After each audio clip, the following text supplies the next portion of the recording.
Number 3, Hades from Hercules. Take everything I said about Ursula and magnify it. That's Hades. He's god of the underworld, he's extremely powerful, but he never really succeeds in what he does.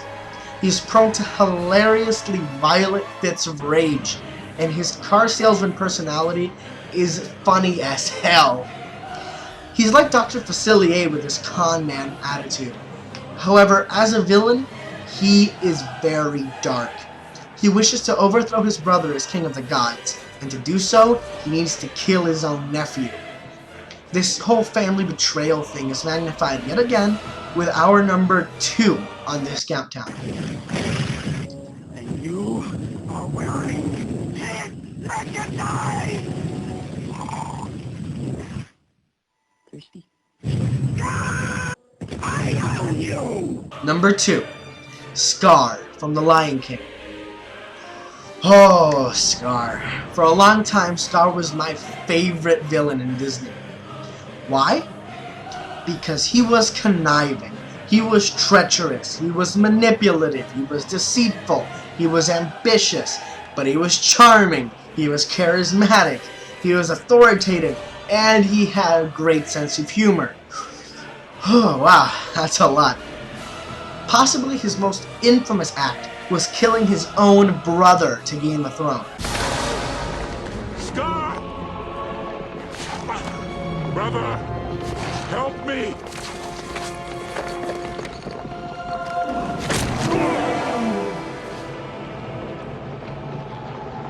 Long live the king.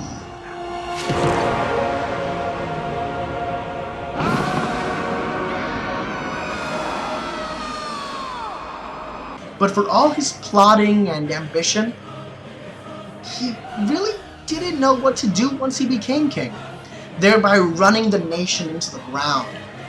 All in all, Scar is an amazing villain with plenty of gratifyingly evil traits to love. Oh wow, that's a lot of really cool and evil villains. What could possibly beat Scar on a scalar villain? Number 1, Judge Claude Frollo from The Hunchback of Notre Dame. Holy crap! Now here's a villain. Oh, now you may be wondering, what does Frollo have that all these other villains don't?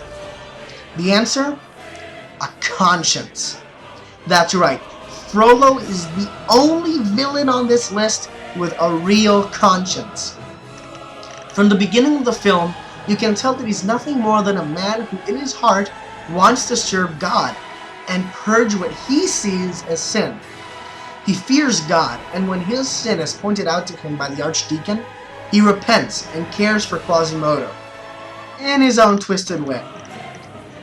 He shows just how manipulative he can be by convincing Quasimodo to see things his way in order to keep him under his thumb. Frollo is very self-righteous, seeing vice everywhere, except within himself. That all changes when he becomes infatuated with the gypsy Esmeralda. He soon finds that he can't get her out of his head. But having sworn to celibacy, he is tormented by the thought of Satan's temptation and eternal damnation by hellfire. Mind you, this is supposed to be a children's movie, so the song Hellfire is very risque. But it's also one of the highlights of the movie. Oh wow. God, when I was growing up, that song, Hellfire, its dark themes, its ambience, everything about it, it just screamed, I should not be watching this. I'm too young, but still, I kept rewinding on the VCR and pressing play over and over and over again. Wow. Ugh. Okay, anyway. We slowly begin to see Frollo unravel as he loses his tenuous grip on sanity and descends into madness, torching Paris to the ground and torturing innocent people. By the end of the movie, Frollo is completely deranged. Frollo is the best representation of humanity in Disney. He is a man of faith who stubbornly refuses to relinquish his ideals of perfection and fights an inner struggle between his faith and his lust for a woman. A struggle that he is destined to lose, as he is slowly wrenched apart and consumed by his own fears, conscience, lust, and his vanity. All the while, never seeing himself as a sinful man. Unlike other villains who relish in their evil, Frollo dies believing he has committed murder, arson, kidnap, and torture, all in the name of God, and never truly repents. He is extremely complex as a character, and he is indeed an awesome villain.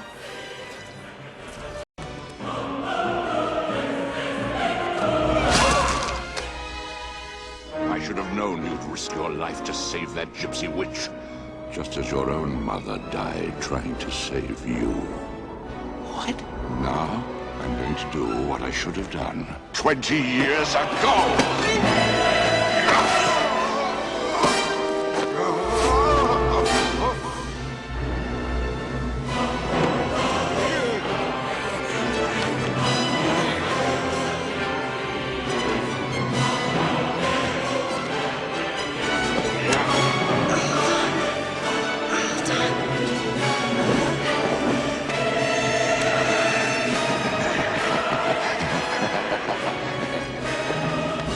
And he shall smite the wicked and plunge them into the fiery pit.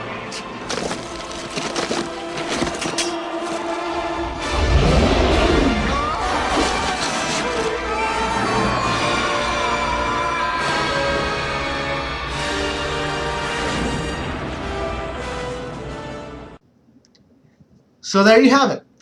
That's my top 10 Disney villains. I know that not everyone here will agree on my placement, and that's okay. Feel free to leave a comment or a video response with your top 10, and I'll see you guys later.